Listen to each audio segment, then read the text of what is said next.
So a lot of people ask me, how did you know that the Taliban was going to come topple and retake the government in Kabul so fast?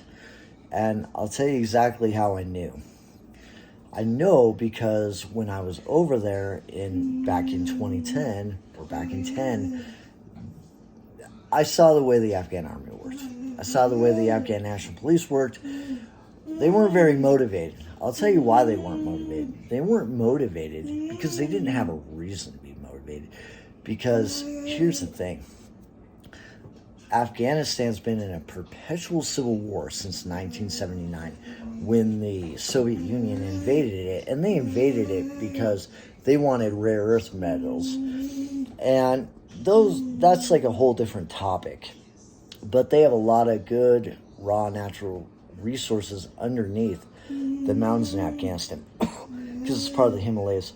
So anyways, and there's like almost no development there. So like anyone that can like secure mining places there, they get like a monopoly. Okay, so we're gonna ice that out. So pretty much they've been in a perpetual civil war since 1979, 1980. So like those people there don't really have any like motivation to really work that hard to be fighting the Taliban and stuff.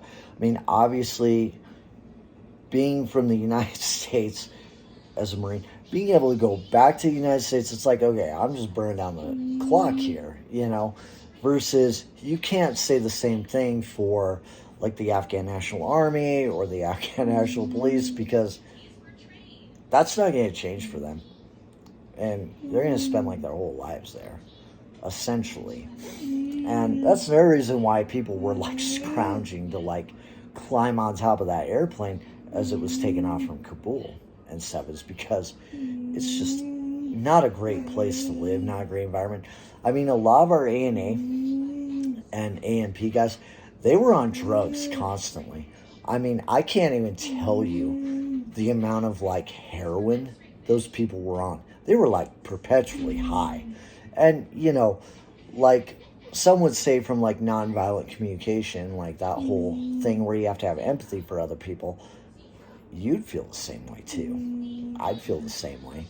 And that is why they got toppled so fast, is because no matter what, at the end of the day, they're going to stay there. And like I said, I knew I could always go back to a better place.